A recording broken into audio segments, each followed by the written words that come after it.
Welcome to the Alchemy of Ascension Summit. This is where you learn to raise your frequency to connect more deeply with yourself, your soulmate, and the divine. I am your host, Waxela Sananda, and today I have the pleasure of speaking with Julie Dittmar. But first, please join me in about a 2-minute meditation to connect more deeply and so we can all get really present for this information today. So just begin by closing your eyes and breathing deeply into your belly. And as you're breathing, tune in to your heart center and the light within your heart. And feel that light expanding out, growing and glowing around your chest. And now tune in to the central sun far above your head. And there is a heart light in the central sun. This is the heart of the divine masculine energy. And allow that energy to move down into the top of your head and all the way to the base of your spine and the bottom of your feet. And then back up into your heart center, joining with the light in your heart. And now tune in to the light in the center of the earth. This is the heart of the divine feminine, the heart light of the Mother Earth. And bring that light up into the bottoms of your feet and the base of your spine, like liquid crystal plasma, moving all the way to the top of your head.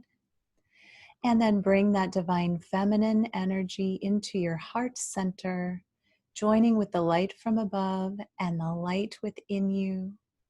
And expand that light out now around your body and out around the world to connect with every other person listening or watching this across all time and space. And also connect in with myself and Julie. And know that you are supported and we are a community, a family of light. And we are all in our ascension journey together, supporting each other. Okay, and with that, go ahead and open your eyes. Thank you for doing that with me. I always feel so aligned after that. Now it's my pleasure to introduce to you Julie Dittmar. Hi, Julie. Hello. And Hola, bienvenue. wherever you are. Aloha. Julie is, for one thing, a lot of fun, which you all will find out. But Julie is a healer and a blogger, and she uses inspiration, love, and laughter to help people heal. And Julie has had decades of training in yoga, in energy work, and she traveled speaking and teaching and doing retreats with spiritual teacher Matt Kahn for 13 years. And now Julie is dedicated to helping people feel awesome in their body and bringing more joy into their lives and really just, I think, raising the frequency of the entire planet because that's what we're really doing with bringing that love vibe. So welcome, Julie. I'm just so happy to have you here today. Thank you. It's absolutely an honor and my pleasure to be here. I think I shared with you that this is probably the first interview that I have said yes to in about a decade. Wow. And yes, because I'm honored. oh, thank you.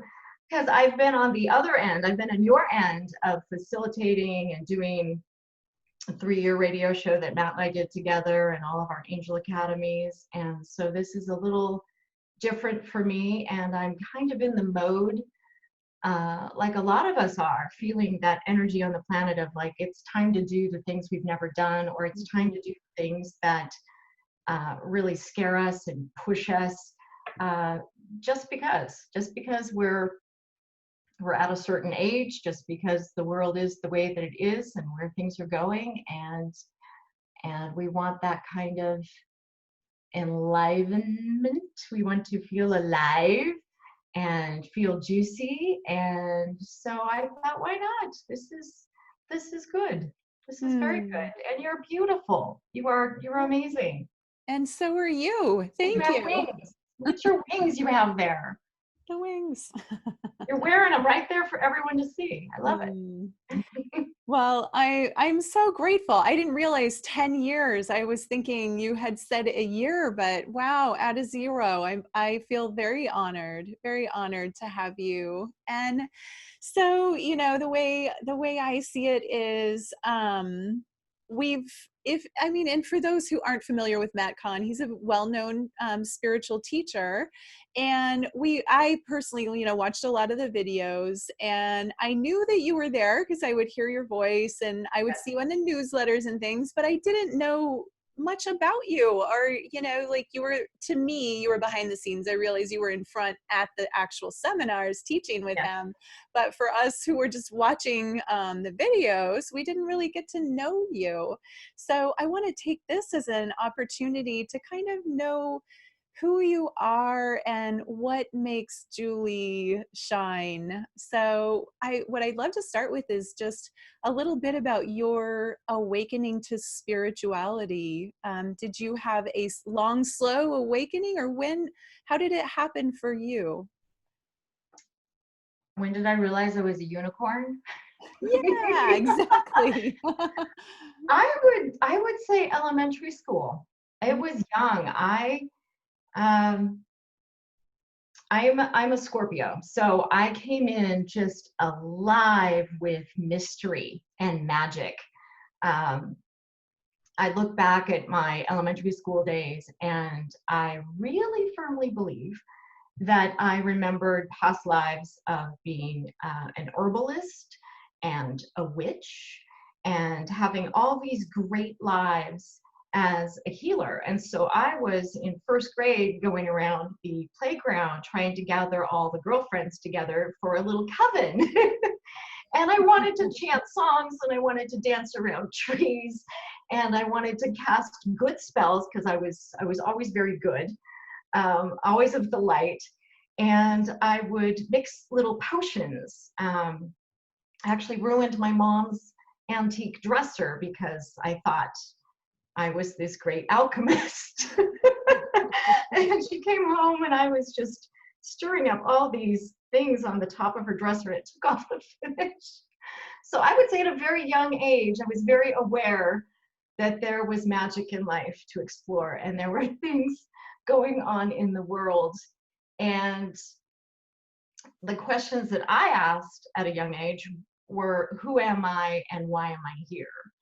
And that just was and has been a lifelong exploration for me. So I had parents who were raised Catholic, and they said that was our path. We went to Catholic school. You find your own way. You find your own truth. We're not going to put you through Catholicism. You find your own way.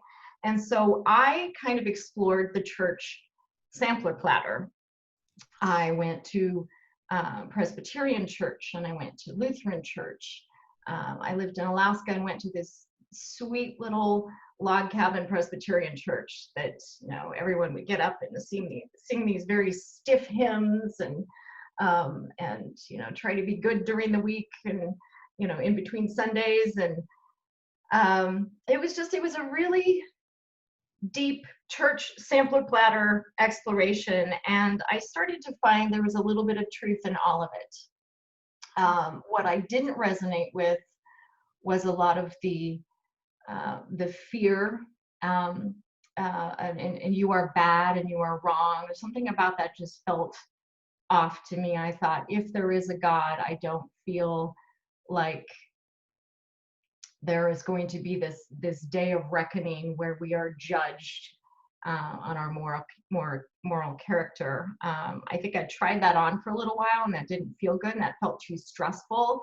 And I really ultimately came to the conclusion that we are here as we are innately good, and we are here to love, and we are here to explore and to be curious and to try everything and to have fun and enjoy ourselves in these bodies, because sometimes things aren't fun, sometimes things are rough emotionally and physically, but to me it always came back to love. So if a teaching and a teacher was love based, that's what made sense to me, because my heart then opened up. So when I was working with Matt, the very first thing that attracted me to working with Matt was that he's so heart-centered. I mean, he's just like we all are, angel in form, just love incarnate. Just, I mean, you look at him, he's a cherub. He's cheeks, and he's just beautiful and radiates. And when you see someone who has that in their heart and in their aura, in their shine, you're like, I don't have what he's having. you want to figure out how to tap into that. And as many of you all know, there are many ways to do that. And so finding the way that feels good and is best to you is definitely going to serve your own journey and those around you. Because there's no point to having a journey, if you know, a spiritual journey and a spiritual practice, if you're not enjoying it, you're not having some fun with it. Yeah, exactly.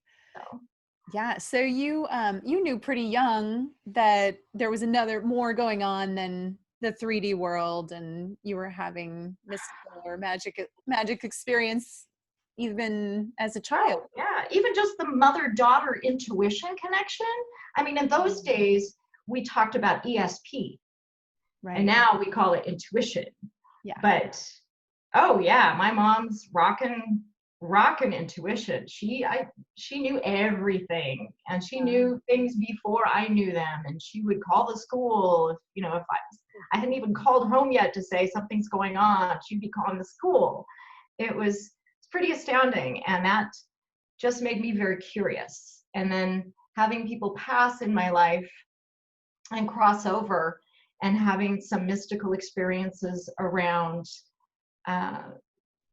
people that I love being on the other side, and communication with that, I thought, wow, there's really something to this. And I was a very skeptical person, and I still would say I am. It takes a lot to get me to go, wow, that really is something. And for me, most of the time, the things that have opened up for me with awakening, as you referred to, it's direct experience. So if I have direct experience with loved ones on the other side, or I didn't know what to think about past lives. In fact, I probably would say I didn't believe in them until I had some very deep, real experiences when I went to Germany. And sometimes that happens when you travel to a place, that it opens up and unlocks things that are in your cells, in your energy field. And I had some deep, deep remembrances, rough ones, from time in Germany. And that was really powerful. And I have met many people in this life that we shared that life together in Germany. And that just woke me up and shook me to my core. And that's the stuff I love. That's the stuff that gets a Scorpio to go, yeah, I knew it. That's so exciting. And it gets me more excited about this life and being here, because it is so endlessly wondrous and endlessly amazing. And there are so many things that cannot be explained. And as more years go by, I just get more okay with that, going, I'm not going to have all the answers. I'm not going to know everything. And that is one of the things that drove me nuts when I was a kid, because I thought I was stressed as a kid. I was such a sensitive child, like so many of us, energetically sensitive. I thought, oh my gosh, I'm going to live this life. I'm going to get to the end, and I'm not going to have all the answers. I'm not going to know everything. I'm not going to. And then I thought, well, maybe I will. and then I opened up that possibility. So I was always exploring, always pushing, always excited to know more and feel more and have more revealed. I love it when life shows me more. Hmm. Yeah. Yeah. Beautiful. So do I. And what a gift that your parents, even though they were Catholic, they didn't, force you or push you into that. They let you explore and choose for yourself. I think that's very powerful to allow you to have your own choices. And it did sounds like it put you on kind of your path, and you tried some things, and that's beautiful that you eventually, started to realize your multidimensionality. So, when you were having these interactions with deceased loved ones, was it like they were coming to you, or was it like a mediumship that you were experiencing, or how did that show up for you? It was feelings. It was feelings of connection, especially to Grandma Julie, who I am named after. Hmm. And I've also very much felt connected to my mom's mom, who I never met, but she's very beautiful, very artistic. I definitely feel the carry through of some of the things that she brought and her strengths. I feel the carry through into my life. So I do talk to Grandma Irene, and I do talk to Grandma Julie, and it's more of a feeling sense, and a lot of my intuitive information, as Matt and I worked very intuitively with each other and with uh, the people that we served, our audiences. My intuition is seeing in third eye, seeing, hearing. I will hear voices sometimes that, if it's really clear, and it literally will like use my name, like Julie, Baba, try that or do that, and I go, huh, I hadn't thought of that. That's rather brilliant. Thank you. And so it's seeing, hearing, and feeling, and a lot of my information seems to come. It's right here. It's over my right shoulder, and it's feeling like it's right there. And I had to be very compassionate and gentle with myself in all the years of working with Matt, because he got information in a very different way than I did. And being so close to him and his level of ability and talents and the way that he got information, it's hard if you put yourself through the lens of comparison. And unfortunately, I had to learn that that causes a lot of suffering. Hmm. And so next to Matt, walking side by side, doing what we did, I did a little bit of beating myself up and going, why can't I have? Why doesn't mine work like his? And it took me a few years, because sometimes, we wish we could work this stuff out, overnight, but it took a few years of working that out alongside him to be okay with my own gifts, and then to be okay, and then to be really great and really appreciative of my own gifts. But that was a journey. I didn't get there overnight. I went through the verbalizing it out loud, going, well, how come you get names and dates and information and full on paragraphs and sentences and books and everything's so clear, and I get like, well, I think it's a yes. Like yes, no, or maybe. But I couldn't tell that it's your mom or your dad or your cat or your dog or blue or yellow, or I had no information. But as I worked on myself, and I don't mean like working on myself, but meaning as I deepened my meditation practice, as I got more into my art and doing the things that I loved, as I spent more time in nature, as I spent more time with the breath, as I deepened my practice of chanting, and chanting with Ganesha. I love the Ganesha chants and the Gayatri mantra. So finding those sweet places to to kind of hang out for a while and let that kind of carve goodness in me and openings in me. That really kind of calmed a lot of that down and allowed the blossoming garden in me to open up. So that helped me to listen to my own intuition and listen to my own body. And sometimes people now are astounded by the level that I'm able to listen to my body.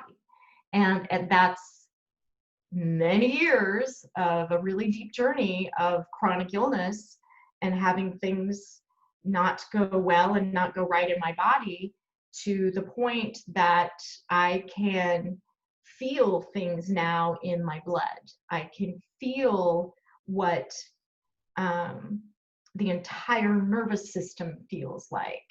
I was stung by a centipede 3.5 years ago, and some people having the experience that I had could have looked back at that and said, oh my gosh, it's a horrible experience. And yeah, it was one of the most painful experiences of my life. And the nerves in my foot still haven't healed fully. But I look at that experience as such an initiation and such a gift. I'm looking up, what is centipede medicine? What is it here to teach me? Blah, blah, blah. But then I just kind of sat with the pain, and I sat with the venom, and I think I only lasted like 2.5 hours before I went to the hospital, because it was turning purple and black, and I was like, that's not a right color. Was that a giant centipede in Hawaii? Or it was Hawaii. It was yeah, they're scary. I lived there, and I never got bit by one. Yeah, for 3 years I was there, but everybody's like, watch out for centipedes. The ones that have been bitten are like, you don't want that. No, there were people who'd lived there 30 years and they'd never even seen one, but I landed on the big island, and within 15 minutes. Oh, really? Just right off the bat? Oh my God. Oh, and right. And the funny thing is Matt and I were speaking there, and the people flew us in, and they put us at our house. They drove us from the airport to the house that we were staying at, and and we put down our bags. And it was 11 o'clock at night, and centipedes are nocturnal.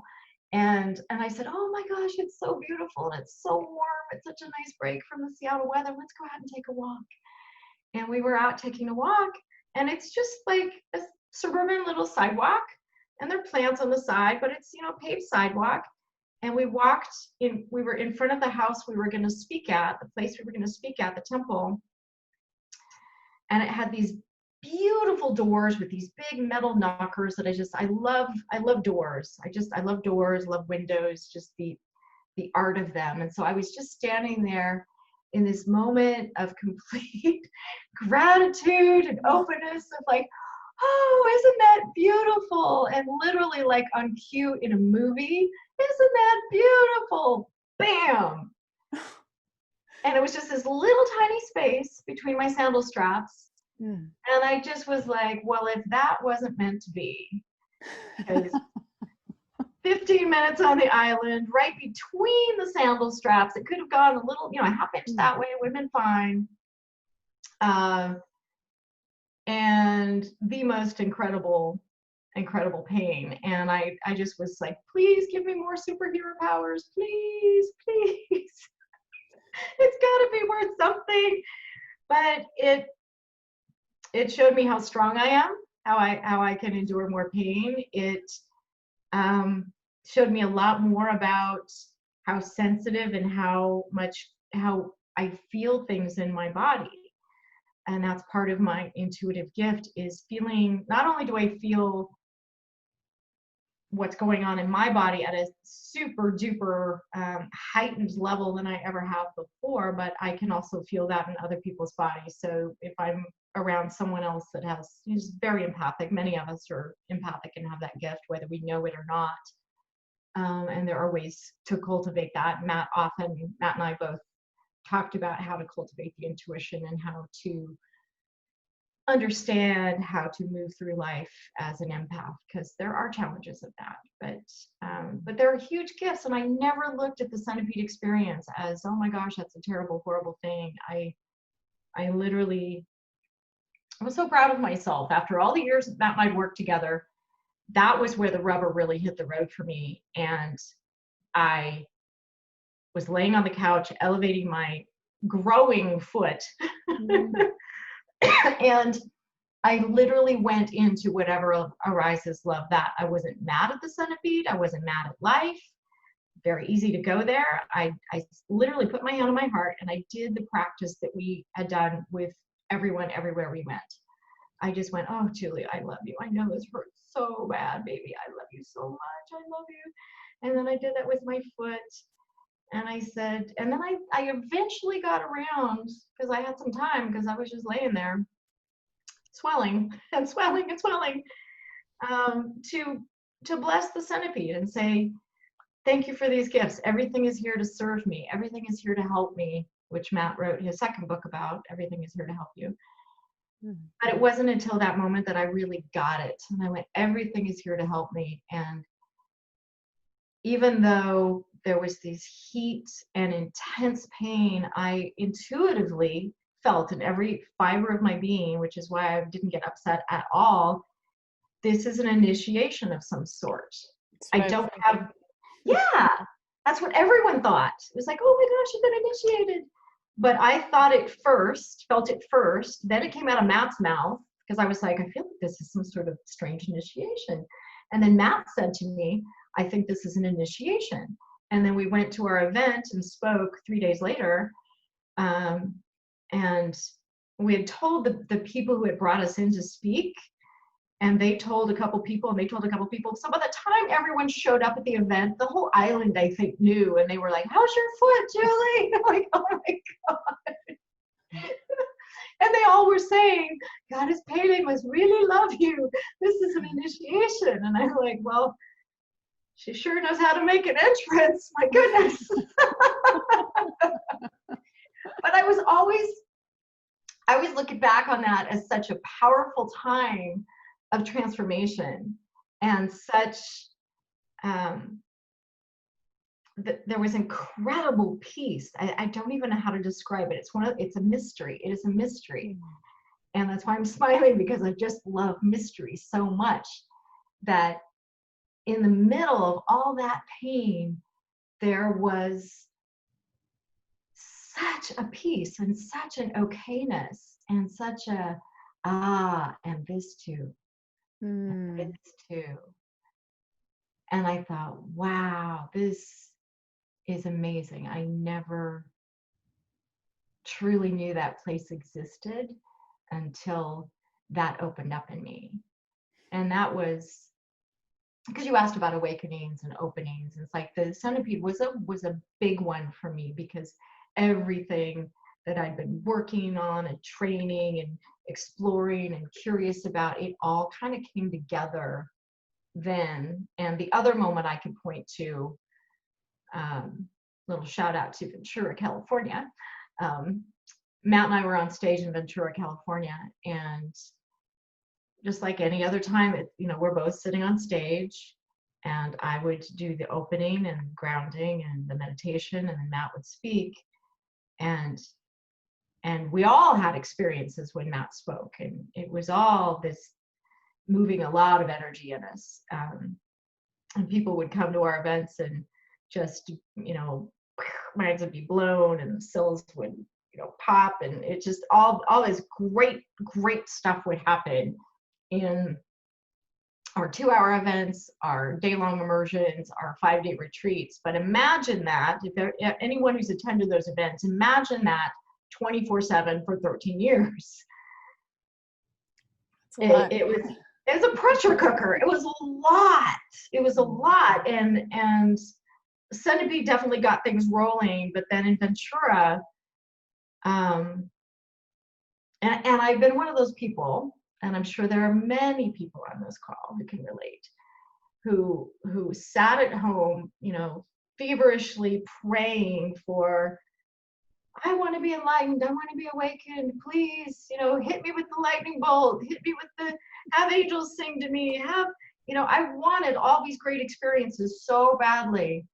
And then I thought, okay, well, if they're not coming and they're all going over here to Matt, maybe I just need to chill out and maybe look the other way. And maybe that's when they show up. So I tried that for a while too. I was trying to be sneaky with the universe, going, all right, I want. And then I'm like, nah, I'm good. I'm just going to chill out here for a little while. And then you kind of just let it go. And my chronic illness and body stuff was ramping up and getting worse and worse. And that was getting a lot of my attention. And so it's not that I forgot about my wishes and my dreams, because I thought, God knows, life knows, the universe knows. The request I put in probably since age 15, like, this is what I'd like. Please deliver, as you wish, of course. I love how we put parameters on it. Like, it has to look like this, but if you want to put in some extra salsa, that's cool too. We are so funny. But I didn't forget about it, and I knew that the universe hadn't forgot about it. So it was just kind of like the request that was sitting there. On stage in Ventura, I had what I'd been dreaming for and wanting for so many years. And of course, if you have an open, and I had many openings over the years where I had 2 weeks of this incredible ooey gooey luscious peace that opened up in me. And it's kind of like, a cute little bunny in the woods. You're like, oh, cute bunny. And the bunny goes, whoa, and runs away. And so, you saw me. Blah! And so this 2 weeks of peace that I had years ago, I didn't want to hold it too tightly and crush it. But of course, I was like, please be abiding. Please stay. Please don't go away. Please, I don't want to ever be frustrated or critical or judgmental again. Let me please just hang on to this. Please let this be the one that clicks and sticks. Oh, I like that. Clicks and sticks. And it didn't, of course. And then I went in and out, up and down, up and down. And Ventura on stage, and Matt had no idea this was happening, which was so fun for me, because he's just like doing his thing, serving, and I'm over here going, oh my God. It's like this happiness and this peace opened and erupted. And that, I want to say, was when was Ventura? 3 years ago? 2.5 years ago? And it has not left. There's still this really anchored connection with that piece that we always talked about. But I was like, Matt feels it, I don't. Why can't I feel it? What's wrong with me? Blah, blah, blah, blah, blah, blah, blah. My mind, monkey, monkey, chatter, chatter. And then it went, and I was like, wow, that's really nice. But then I don't want to get too excited because I don't know if it's going to last. And now it's still really there. It's still really anchored there. And I have people asking me, why are you so happy? If you have all these things going on in your body, which are very real, very true, and a day-to-day bummer, and some of the things are still, mysteries that we're untangling, and I wouldn't call them the most fun mysteries. Got to be honest, they're not, a barrel full of laughs. And all the treatments I've done for them, doing IV therapy, I've gotten used to needles, not the greatest amount of fun, but I've met amazing people along the way, had amazing healings, and it's been a phenomenal journey, and I wouldn't change any of it. And I'm very grateful to every little church I sampled, every little person I met, one little centipede. One little centipede is all you need. That's all you need. And the experience on stage in Ventura, which completely caught me off guard and out of the blue, but super grateful for it. And to bring the centipede full circle, this past week, I went to Hawaii, back to the Big Island, back to the scene of the crime. I was invited to go back there, and my partner and his family were having a family vacation, and he said, you know, hey, would you like to come to the Big Island with us?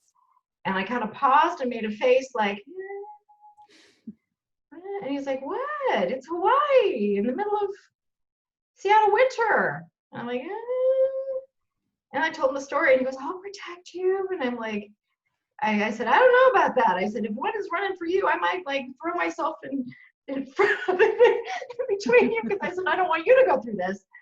But I thought about it. I really was like, do I want to go back?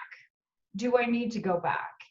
And it took me about 24 hours to answer, because I wasn't jumping up and down. And I came back the next day and I said, yes, I intuitively feel like this will be a redemptive trip.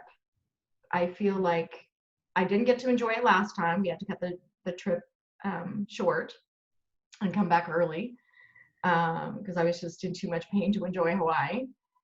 And I couldn't walk on my foot, so I didn't get out to see all the things we were going to see. And so I said, let me return and give life another chance to show me a different experience. And I want to cry. I cannot tell you how beautiful, I am totally going to cry, how beautiful and amazing it was. And I'm so glad I listened to my intuition and went back, because it was a deeper, richer experience than I ever could have imagined. Hawaii was so beautiful, and not a single bug this trip.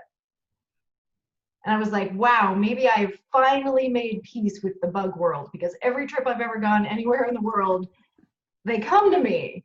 And I thought, it's not like I'm a bug whisperer or anything, but but they're very attracted to me. And this time, no bugs, just beautiful flowers and aloha spirit and beautiful people. And I actually got to go in a submarine 109 feet below the ocean surface. And I've been learning how to sail the past few years. So the ocean and water is very, very precious and very dear to me, as it probably should be to all of us, as one of our main amazing life resources on this planet. But to go below the water surface, and I mean, I've snorkeled like this level, but 109 feet below, to see the creatures down there, oh my gosh, Waxela, it was so amazing. It was, I literally was in tears, and I was looking at my partner, and he was looking at me, and our faces were just filled with joy and awe, going, when you have seen something, that's when I bring it back to direct experience. When you have seen films of under the sea, and you have seen coffee table books, and you have read stories, that's one thing. But when you are down there seeing the creatures with your own eyes and feeling the experience is completely another. They were coming up to the portals of the submarine and looking at us, these fish, eyeball to eyeball, consciousness to consciousness. One of the most exciting things ever. I mean, I have spent a lot of time with a lot of nature and wildlife, but that was such a phenomenal life highlight. Wow.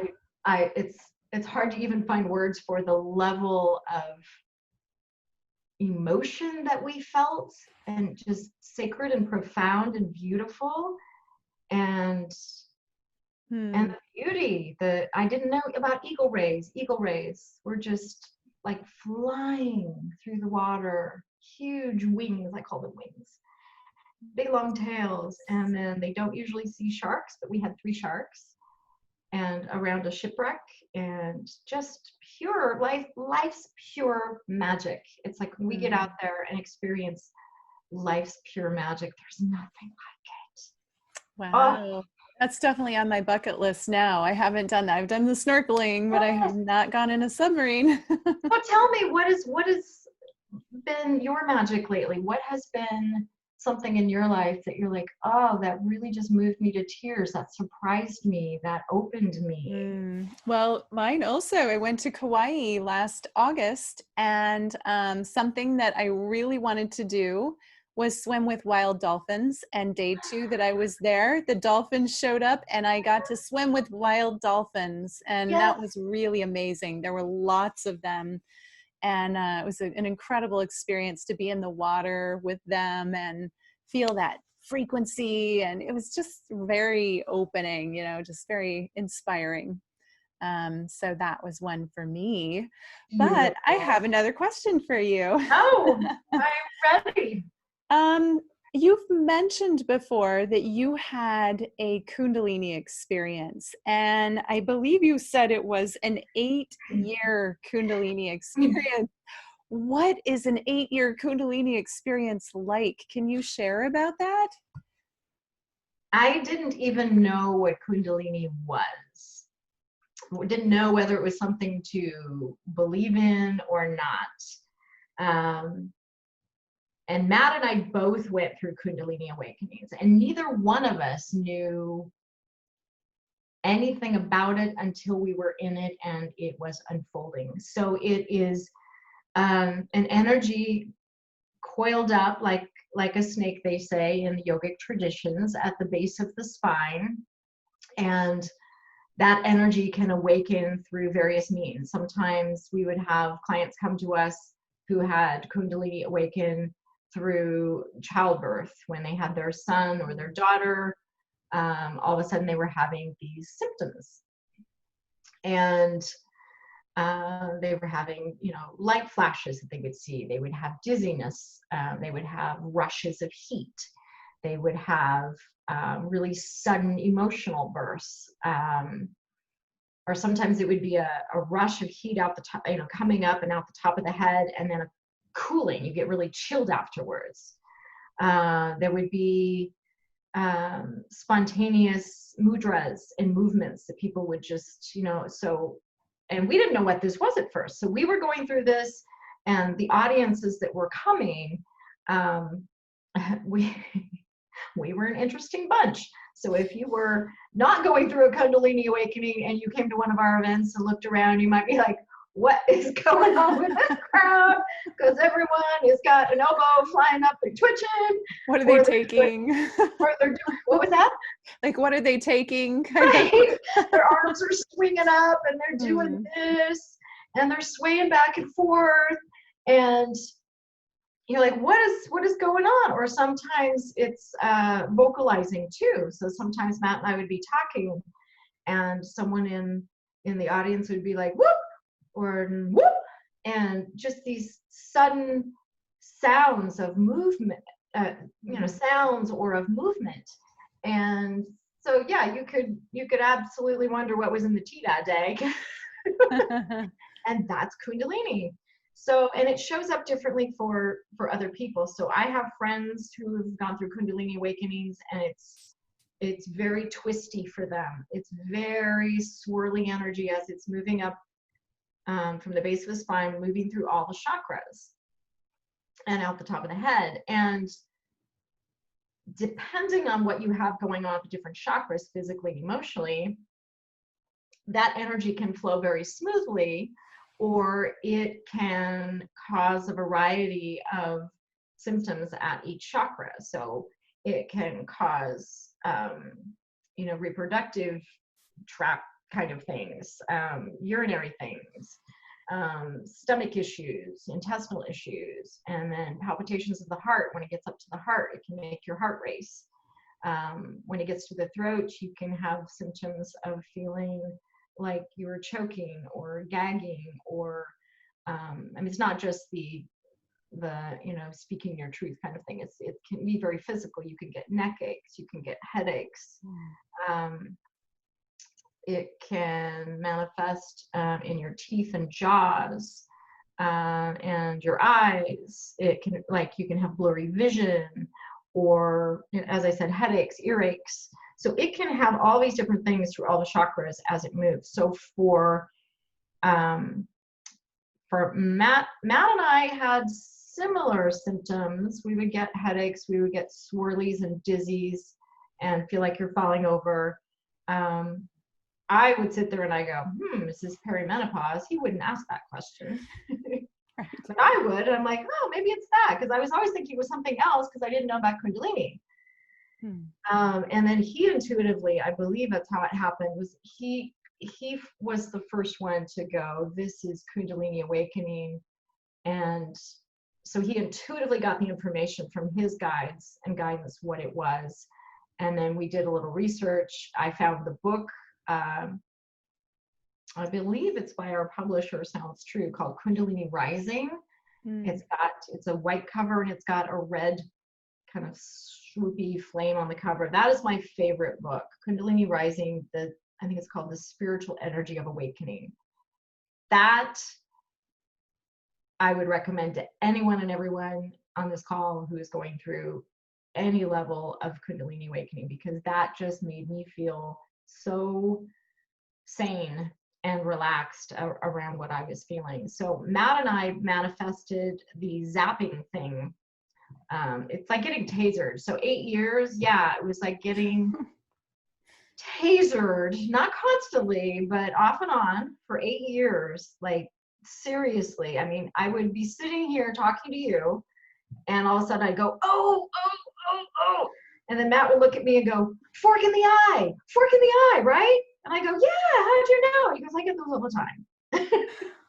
Fork in the eye, because it's like this sharp stabbing pain in the eye, or always in the feet and toes while I was driving. Always very inconvenient moments of like when you need that foot and you're like, right on your gas pedal foot. You're like, no. Or, zings up the spine, just like shooting you out into space, just like raw. And so mine didn't come with the awesome sounds or the cool, beautiful this or mudras or anything like that. It was like being tasered for 8 years. And most of those 8 years, I was dizzy and nauseous from it. I wore the acupressure wristbands that helped a lot, which is great now that I'm sailing boats, that I don't even need the wristbands anymore. So I'm like, I already did 8 years of that. I'm good.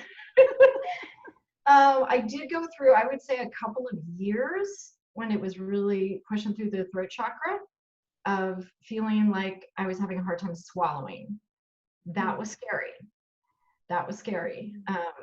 And really just having to be, breathing and being really calm to get through that. And the heart racing, part of that was Kundalini, part of that was the Epstein-Barr virus that I've been going through, and shaky nervous system. A lot of times I would lay in bed with the Kundalini and it was just so alive.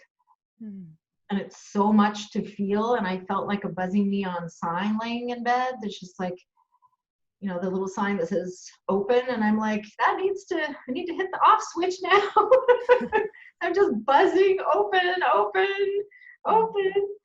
And it was hard to sleep. And so when it lasts for that long, you just learn to adjust. You learn to get sleep where you can.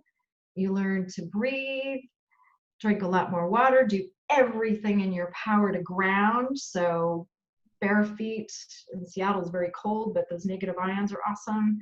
I started doing detox foot baths, coffee enemas, pretty delicious. That was a big part. That has been really, really. It's like if you can get that out and lighten the load on your journey, every little bit helps. And that's, the root chakra. So that's helping to ground you too. So, so I love the coffee enemas. There are some people who are big fans of it and are not. For me personally, in my journey, they've been what's helped me through the past 6.5 years with my health. So I don't know that that's for everyone, but I definitely know that has been right for me. And every different doctor I've gone to, I've always checked in and get their take on it. And that has been an awesome part of my journey. So, Yeah. Yeah, a lot of people do that for health. I know. yes. Yes. Thank you for sharing about your Kundalini awakening. That's really interesting, you know, not maybe how most people would envision it. So thanks for sharing that Yes. experience. And it's been quiet. I have not been tasered in a good long while. And so, eventually it integrated, Mm-hmm. and it does for some people. I know I read Adi Ashanti's experience of his Kundalini awakening, and Matt and I actually met him and Mukti and had dinner at their home with Really? them.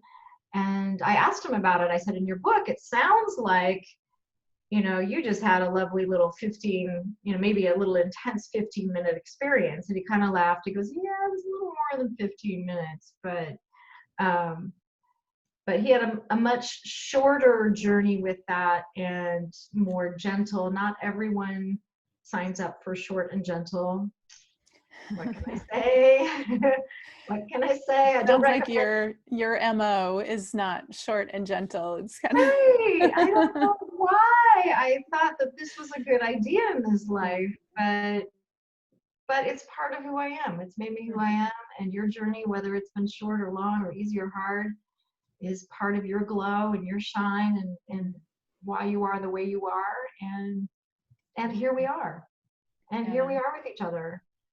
Heart Yeah. to heart, showing up with who we are and what we've got. And that's all we can do in any day, is just show up and be who we are. And maybe we're smiling and maybe we're not, but we all have a heart. We all have a heart to give and receive love. And that's a gift. That's a Yes, it gift. is. Yes, it is. I know we started a little bit late. Do you need to go? I don't want to hold you if you need to go right now. No, I'm yours. Okay. Okay, I'm yours. I would love to get in one more question and Of then course. so I'm curious about what was the reason after 13 years that you and Matt decided to stop doing that work together.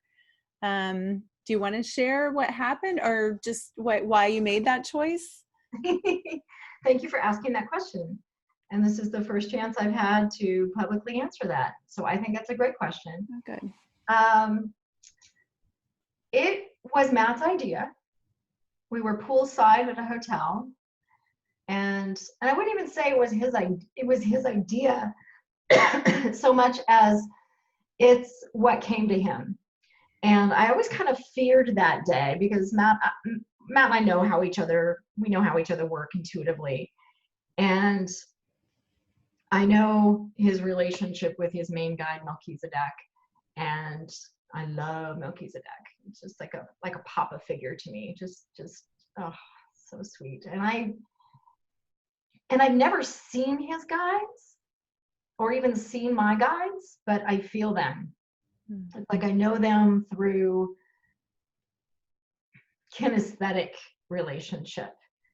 And I always knew there'd be a day where Matt would come and say, this is where this part of our contract is done. And I knew he would be the one to do that, not me. So we're poolside 2 hours before our Encinitas event. and he said, I really feel like it's part of my path and my journey to teach solo now. He says, we have come this far, you have brought me this far, and to helping me to, sink into my gifts and open my gifts. Because when I met him, I don't think he knew how amazing his gifts were. And I had been on a path of studying all these things for 20 years. And when I saw him and his intuitive gifts and his connection to the unseen and the mystery, it was immediately obvious to me. And he was just so kind of nonchalant about it and I thought, oh my gosh, he doesn't know. He really doesn't know. And the first few years that we worked together, he would ask, was that okay? How was that? Did I do, is that okay? And I thought, that's so cute. That's so sweet. He really genuinely doesn't know that every time he's up to bat, he's completely knocking it out of the park in the most amazing, amazing ways. Because I knew the other books out there, the other speakers out there. I knew what was being done in the field and what was not being done in the field. And when he came along, I just went, wow, this is astounding. This is the real deal. And I can feel this at a level that I can't feel in these other places. This is really remarkable. And it was a beautiful journey to get to know his guides and how he works with them. And I knew he would come and he would say, this is where our contract for this part of our lives together comes to conclusion. He said, I really feel like with everything you've taught me and how you've been a guide for me in so many ways, we both were guides to each other. We both opened each other. We like any relationship that long and that intense and 24/7, we broke each other down. We broke each other open. It was, we used to laugh on stage. It's alien versus predator.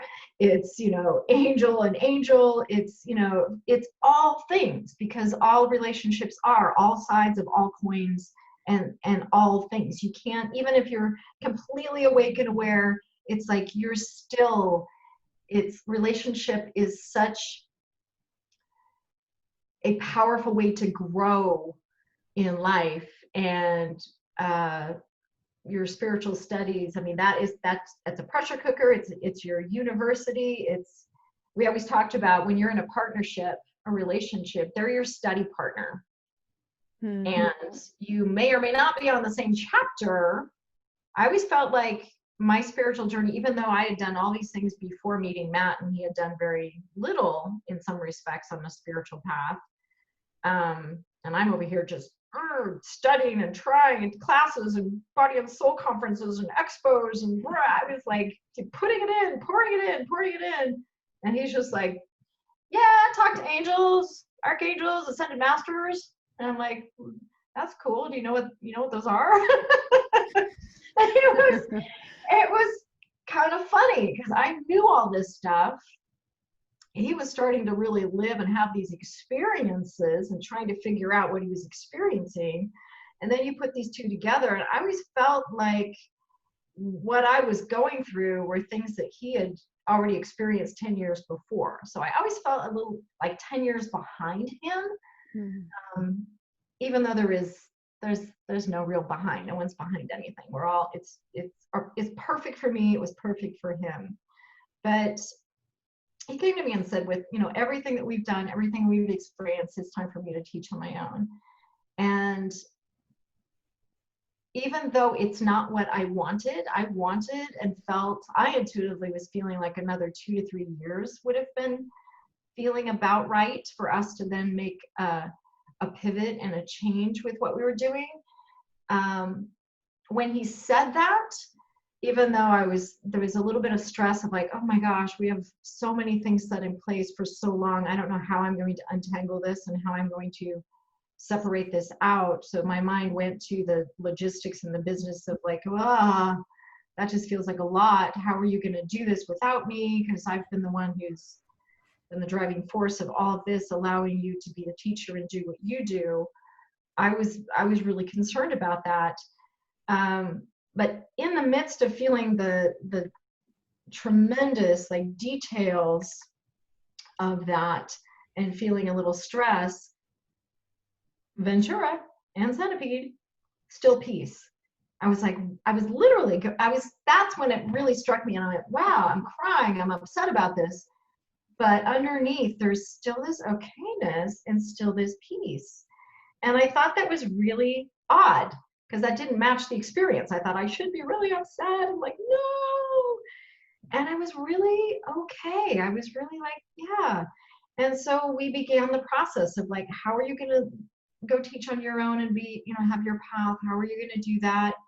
And we began that process of moving in those directions. And that took a good year and a half. And probably within the first month of us making that decision together, because I got on board with that, because it was everything we did was together. It was a together decision.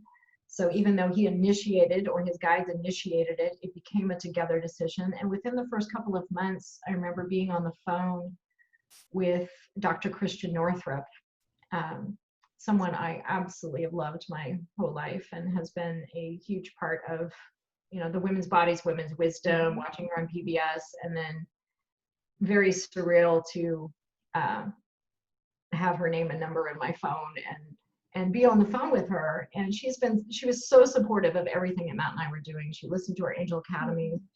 She's an absolute dear.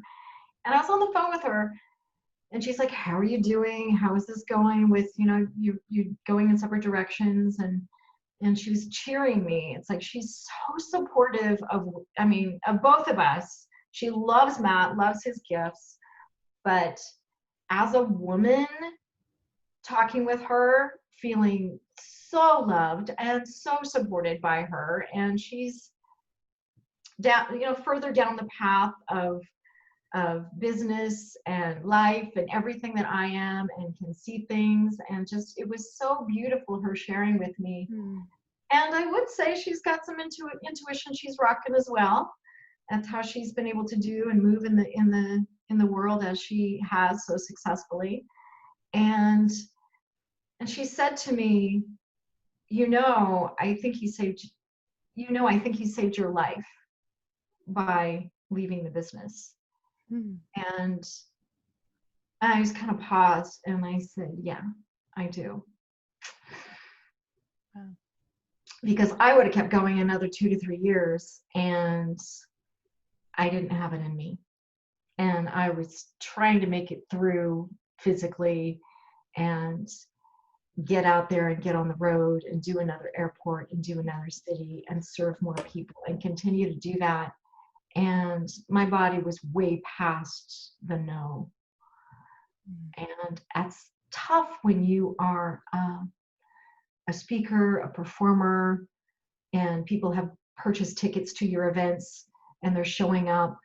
And you know, when you get there and put yourself in it, it's going to be so great for them, you're serving them, and it's going to be good for you on some level. But it eventually got to the point where, yeah, I mean, it actually scared me one day. There was a day in Boulder, Colorado, because most of the time people are like, oh, you look so wonderful, you look great. And I'm like, yeah, it's really tough to hear how great you look when you feel awful on the inside and it's not something visible that shows. You can't say, oh, hey, my body's busy fighting chronic infection right now and viruses. This one woman in Boulder came up to me and she's like, are you well? You don't look well. And I went, oh my God, it shows. And that really struck me. And I went, and that was probably the city, that was probably 2 months before Matt said, we need to, and we had a serious discussion before Boulder about, do you think you can go? And I said, I'm really not sure on this one. And I said, but I really want to be there. I really love Boulder. I really want to see the people. I think it'd be good for me to be with the people. I really want to go. And I went and I skated a very thin line the entire time that I was there of like, am I going to be at the event or am I going to be at the hospital? And it was, and then just trying to get myself on the airplane to come home. You know, Matt was like, are you able to get on the plane and go home? And I thought, this is not good that he's having to ask these questions and that I'm pushing. I need to not push. Yeah. I need to surrender. And you can be stubborn and do all those things, and life will still find ways to surrender you. And you listen. Eventually you listen, and sometimes it's by someone else saying, you know what? And he didn't say, I'm doing this for your own good. But we both know Mm. We both know, and I'm very grateful. He's my soul family. I love him. He loves me. And I'm just very, very grateful for every moment we've had on this journey together. Wow. Thank you so much for sharing that. Oh, It's really beautiful to hear it, you know, in your words and how it came out and how it was really like you get what you needed. And yet, absolutely. Don't we all? yeah. And It yet may it not can be be what we painful. want. It may not be what we want, but it's what we Right. need. Right. Yeah, exactly. Life is the ultimate teacher. So sampler platter church or a centipede or a person or whatever, life is the ultimate teacher. And I hope that it continues to teach us more and more about love on this planet. Mm. And I hope we can wake up every day and continue to look around this life and find a reason to live. I hope that we can tune in, touch into those places and go, yes, I am good, life is good, and love will prevail. Love will prevail. Yes. Awesome. Now more than ever. Yeah. Yeah. Sometimes it's just about believing that it's true. Yes. Thank you so much for sharing all of that. You've been so generous with your story and just letting us experience you and who you are and, you know, like letting us get into your world. So I really appreciate that. Thank you. Because that's something that, you know, that I wanted to know. And I know a lot of people who, you know, are happy to know these things about your life. So before we end, I want to make sure that we mention that you're offering a free gift, and it's an MP3 download meditation. I love you when you are. Do you want to talk about that a little bit? Share what that is? Oh, thank you. Yes, it is a 5-minute audio journey. We all have 5 minutes in our day to feel better about ourselves and about life. And it's an experience of the unconditional love that you can have for yourself and for others. And it helps you, because I love to do this, whether you've been through Kundalini or not, life. It's a guided meditation to help you relax and unwind the nervous system. So much of us have so much stimulus and so much going on during the day in our lives and are bouncing from this task to this task.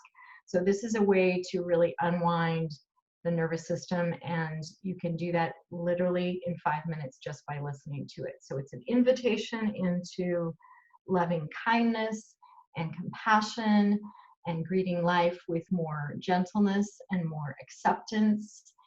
And you can imagine as you're listening to it, either saying it to yourself or saying to someone else. It's really just giving you permission to have your experience as a human.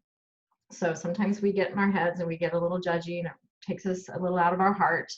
But how much more in our hearts can we be when we give ourselves permission to be as we are and to relax into that? So the I love you when you are, I would say it has come out of the teachings that Matt and I have taught for years on stage and our retreat experiences. So it has things in there like, when you are sad, I love you. When you're angry, I love you. When you are frustrated, I love you. When you are agitated and irritated, I love you. When you're impatient, I love you. When you're ashamed of yourself, I love you. When you are lost and confused, I love you. And you can put your hands on your heart and you can breathe and just slow down for those 5 minutes, maybe over and over again, listen to it again and again, and really be in that experience. So there's a little twist at the end. I won't tell you about that, but so it starts off with that, and then it takes you on this little journey that's really sweet and beautiful. So I hope that everyone has a chance to experience that. I hope so too. Thank you, Julie. Everyone, My make sure pleasure. you go get that that download. It's free, and it sounds like unconditional love. Yes. Yeah, so that concludes our time. We did go over, but I feel like it was perfect. So thank you so much. That's what love calls for sometimes. It does. Yeah, you It can't rush does. it. I love you, Waxela, and I love you, I everyone love you, listening to this Julie. call. Thank you. Oh, thank you. And for everybody watching, um, reply to today's email that you found this link in and let us know what moved you about this story, what touched you, what did you receive from listening, and share that, reply to today's email, and I will be sure to share that information with Julie as well. And with that, I'm going to sign off. Namaste. And thank you all for watching. And thank you, Julie. Thank you.